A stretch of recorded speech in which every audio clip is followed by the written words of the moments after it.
Rockaways Productions presents The Casey Waters Show, Episode 236, The Theory of Existence. Hello, I'm your host, Casey Waters. Today, I have my new Canon XF305 camcorder. This replaces the Canon XL1S, which was damaged due to exposure to moisture.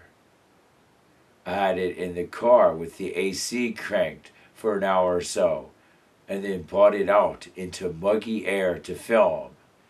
The moisture condensed inside the camera and killed it. But now I have the Canon XF305. Well, a better camera. Well, anyway. So, with this better camera, I filmed Florence Nature Preserve, located near Girton, North Carolina.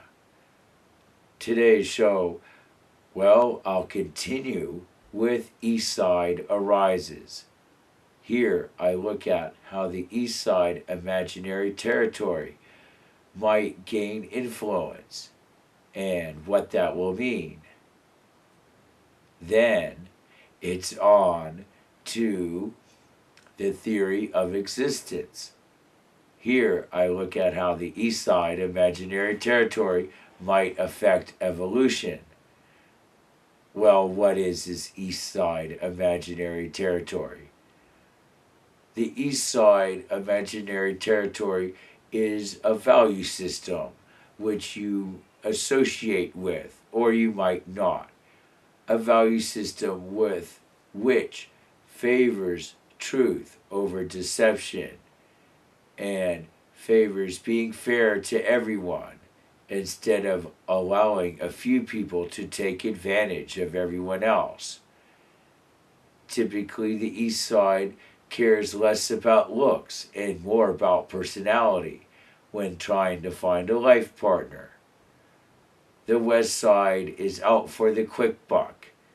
They're often considered gold diggers. They like beautiful people to be their life partners, and they'll tolerate, well, not being a perfect match for them, personality-wise, to get that good looks. They'll use deception, especially to get more money. And they see this as all being fair, even though it might not really be. And so that's the way the West Side operates. Anyway, so now let's continue with Eastside Arises. This national spirit uniting all the different religions. How? By their common values, of course, and their common morality. Kind of like the imaginary territories unite people of common morality. These imaginary territories I speak of course, incorporate all religions. In other words, there's people from all religions in the West Side, just like there's people in all religions on the East Side, and in the Central region too, of course. There's room for everyone, and everybody's spread out over it all, as far as religion goes. However, on the East Side, well, the East Side loves to unify and communicate, and thus the deception is shaken out, so to speak, because of this unifying and sharing of information. The goal of this unifying and sharing of information, of course, is to benefit the poor people and make sure that they are not taken advantage of too much by the wealthy or the influential or the powerful. Sure. And so this is how it goes. Anyway, so the song speaks of unifying the various religions of India and with, I presume, a common morality of sort. And this common morality of sorts, I'm assuming, is much like my Eastside imaginary territory, where deception is dispersed and love and compassion extends out to all. That's why we value the poor people. We want to help them. We show compassion and love and kindness to them and all people.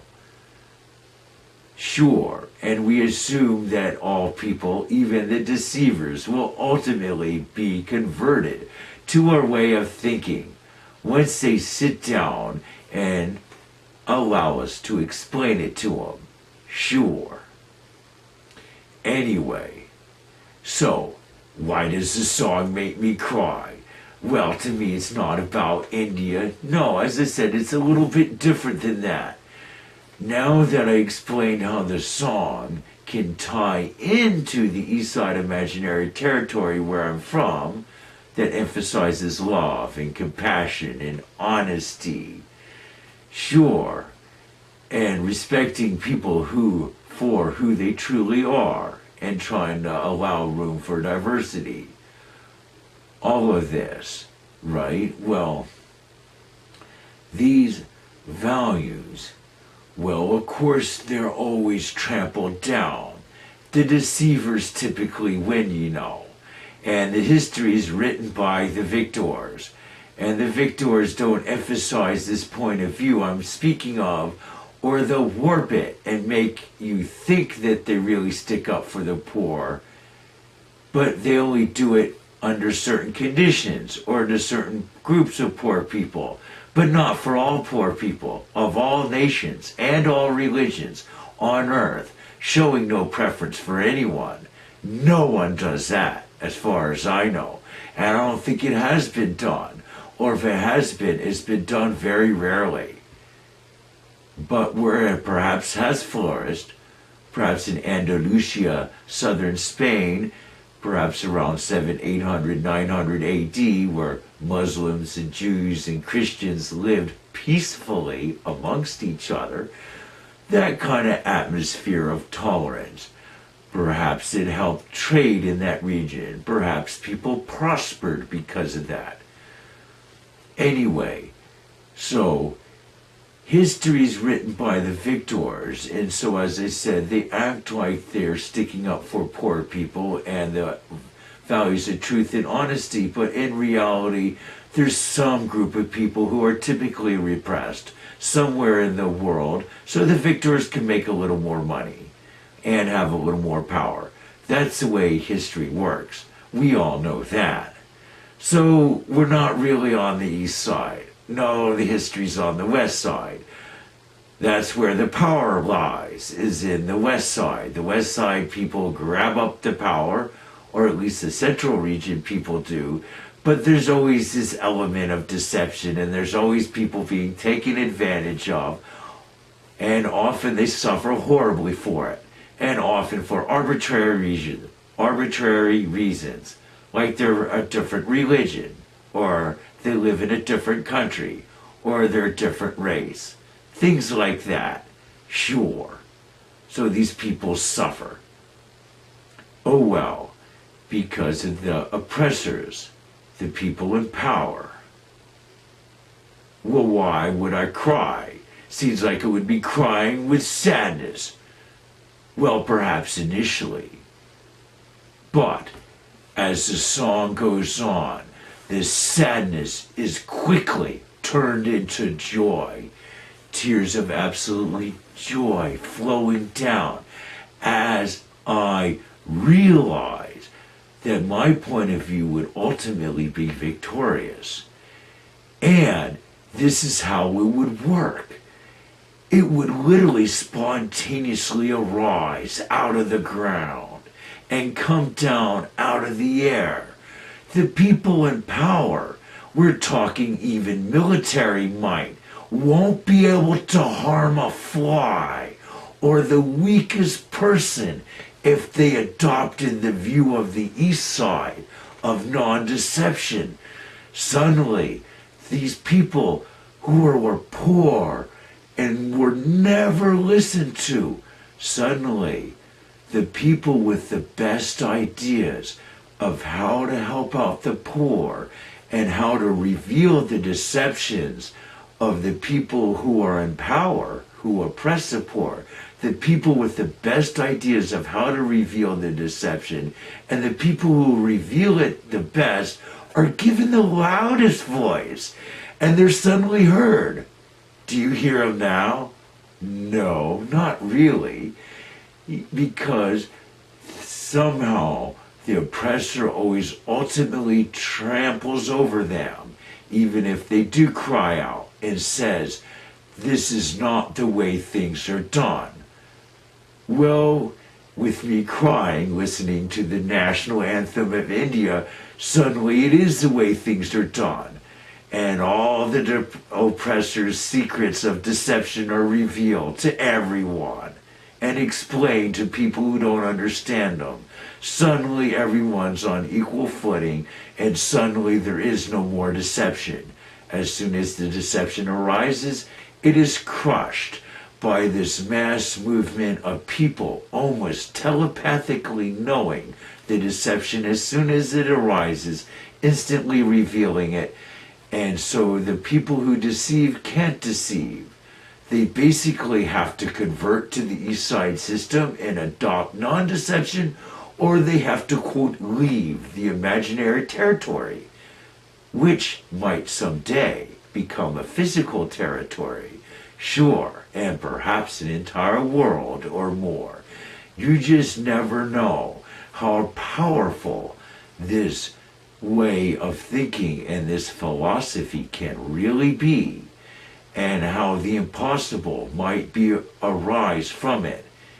When I say the impossible, I mean being able to oppose any kind of military might with just your mind, with just your attitude. Bullets would stop before they hit you, and so on and so on. Well, of course, this probably wouldn't happen, and people would die, and there would be many and many martyrs.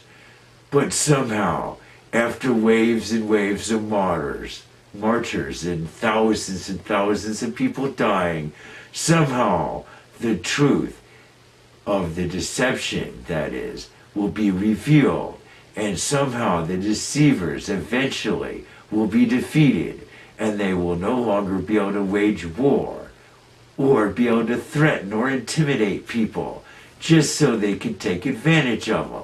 This intimidation, this power play will no longer be able to occur. And the people who are meek, people who are weak and meek and humble and of limited knowledge and of limited resources will have just as much influence and power, and will be able to become more powerful and more wealthy and gain more resources and knowledge at the expense of the wealthiest and most powerful people, until the level playing field, or a more level playing field, is achieved. We're not talking absolute communism here, no. We're talking about people being rewarded for their hard work, their good ideas and marketing skills, and some people being more wealthy than others, of course. We're just not talking about runaway capitalism, where perhaps 400 families hold half the country's wealth. Gee, that's ridiculous. Gee, that seems a little West Side to me, where there's a little too much deception, a little too much power in the hands of too few people, and they're wielding it over us and holding undue influence over us. That's not right. That's not fair. That's not compassion. That's not honesty or love or truth. The East Side favors compassion, honesty, love, and truth, where the West Side, well, permits deception and permits extreme capitalism, where just a few people have all the power, and through that power they could deceive others. Deceive others to the point where in the future we might live a commercial. We might not see commercials we might live them. In other words, if an insurance company wanted us to buy insurance, they would create a situation, let's say a near car wreck, a scary encounter with another vehicle perhaps, and then suddenly the commercial will be beamed into your mind telepathically to buy car insurance because you almost just got hit. Well, you almost just being hit is created by the insurance company. Perhaps a virtual car that almost hit you, that looks very real. Remember, I'm talking about the future. And I guess I'm talking about fantasy too. But in this warped fantasy future, we would live commercials and be dominated by the few and powerful. That is, if the West Side wins. And in the fantasy future of the East Side, well, there'll be wealthy people still, but everyone will know about deception and who deceives people and why. Sure. And the deception is beyond political and military, sure. There's also the religious deception in the sense of Christianity and Gnostic Christians. Gnostic Christians that emphasized a personal connection to God. These Gnostic Christians, I guess, existed mainly in North Africa, perhaps until 300 AD. And then they got suppressed by the Roman Christians, which became the dominant Christianity, the dominant Catholic Church. But besides this dominant Catholic Church and other forms of Christianity, which believes in the same four Gospels, the Gnostic Christians, circa 200 AD and 300 AD, had many Gospels, and they believed in them, including the Gospel of Thomas, discovered around 1945 in the Dead Sea Scrolls. So, these different Gospels, these lost Gnostic Gospels, these lost Gospels emphasize a personal connection to God and emphasize a greater role of women in the church. After all, there's the Gospel of Mary Magdalene. Anyway, so women having more power, and priest and the church itself having less power. After all, we don't need to go to a priest or the Pope or a bishop, if we're Gnostic, that is, to get knowledge and inspiration and access to God. No, we have that directly. We could get God's forgiveness directly. We could get God's knowledge directly. And we could have God's blessings and grace directly. We could tap into the knowledge of God directly. At least that's what I believe. And because of this unites all religions, because there is no religious authority. We become our own religious authority as we tap into God. Wouldn't that create chaos? Well, not necessarily, as we discover common values of love and compassion and honesty that protect poor people and prevent wealth and power from being concentrated into the hands of the few. Those values can spread across all religions and unite all religions. And the church and the political systems that concentrate power in the hands of the few, well, they can be done away with. In my idealistic vision of the East Side future. Well, will it ever happen?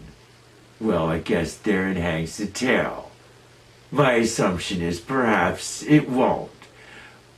Or at least not for a long time. I'm assuming ultimately, however, it will happen. And ultimately, the East Side will emerge victorious. Because in theory, that's where most people are from. And so, in the end, so to speak, we will win out. But it might be a long, tough road ahead. It might take a long time to get rid of all the deceptors and get rid of their power and influence. It might take many sacrifices, perhaps personal sacrifices, sacrifices in lifestyle, and sacrifices of life itself, just so a philosophy can win out, just so more people can understand a certain point of view. Maybe it will happen. I hope it will, and I hope eventually truth and honesty and love and compassion will win out in the end. Anyway, I hope you have enjoyed this section of The Casey Waters Show. Now it is time for the theory of existence. This section deals with evolution and how the Eastside imaginary territory might affect evolution. But let's divert from that a little bit. Let's start with the question. Is there any place where you might find more of these Eastside people, concentrated, and on a consistent and regular basis? The answer to the question is yes. That's right, there is such a place.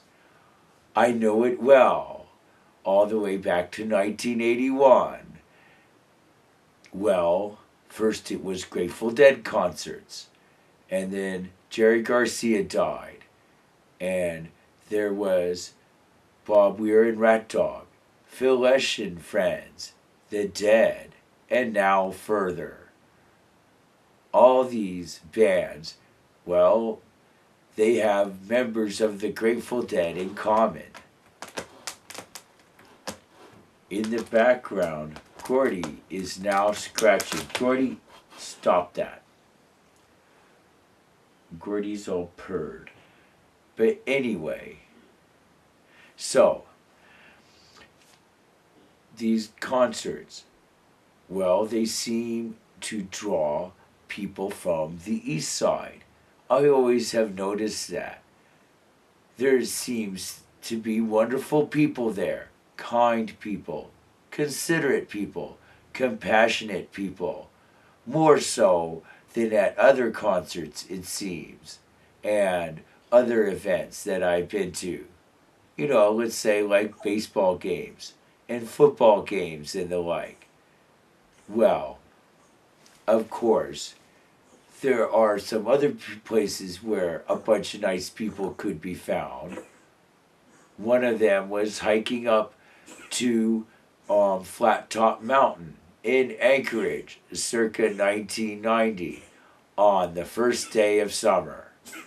Gee, everybody was going up the mountain, and me and my friend were coming down. Everyone smiled at us as we went up. Gordy is having the sneezies. Anyway, so there are certain places where you can find the East Side people. And of course you probably could find them at churches and similar meetings. However, the reason why I start off with discussing finding East Side people, loving people, kind people, compassionate people at Grateful Dead concerts and Further concerts, the remnants of the Grateful Dead, well, it always been a consistent thing for me. And, you know, as far as running into these nice people, I guess that's why I always go to these concerts. It's more than the music. It's the people themselves, the fans that attend, that make it so wonderful. With this, there's probably a lower incidence of violent crimes committed at these concerts. Perhaps Senator Leahy of Vermont would know about this. He, like me, used to schedule his vacation just like I used to schedule my vacation around the Grateful Dead concerts. So he would take his whole family to these concerts, or perhaps some of his family, even though he was once a prosecutor and now a senator. Anyway, so these concerts are wonderful, wonderful enough to plan your vacations around. Sure, good music, good times, and good people. Well, the reason why I emphasize all this is because there's no political connection here, or at least not emphasized, and deadheads often don't want to talk about politics. But they are compassionate, kind people, and, well, they don't often want to talk about religion either, even though they are religious, often, at least in their value systems.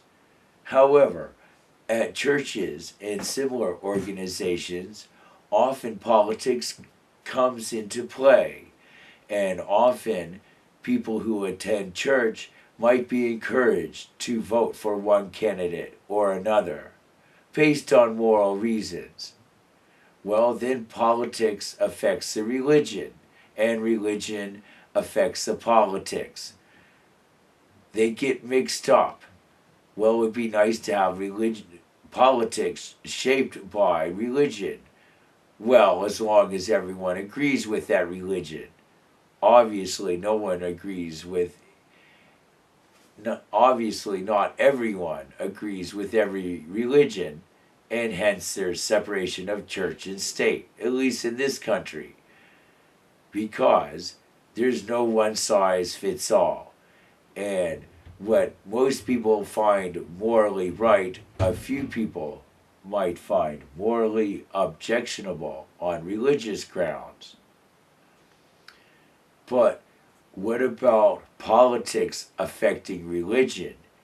Well, then things are usually bad. Usually the politics affecting the religion, well, usually it's to encourage encourage something like a war, or encourage some way to exploit people of another religion or another race or another social class. So when politics affects religion, so that religion could use its power to make the people act a certain way politically, well, it's usually to the end of conquer and divide, where some group of people lose out. Oh well, that's not how it is at the Grateful Dead concerts or the Further concert. There is no political aim, and everybody wins in the same way, with honesty, compassion, and sharing. At least this has been my experience. Of course, there's other rock festivals and other events which I'm sure draw the Eastside people. Other bands probably do it too, besides Further, obviously. It's just that Further is the one I'm familiar with, and the Grateful Dead, Bob Weir and Rat Dog, Phil Ash and Friends, and whatnot. But as I said, I'm sure many other bands draw wonderful people, Eastside people, with the right values of honesty, compassion, and fairness, instead of allowing deception to rule and unfairness to be the norm, like the West Side likes to do. The West Side and East Side imaginary territories of thought were created around, well, when I was 14 years old. So a very long time ago. However, they seem to hold, and they seem to be quite useful. And Casey Waters Show. Producer Casey Waters. Graphic editing Judson Laird. Please note our new email address, CaseyWaters2 at CaseyWaters.com.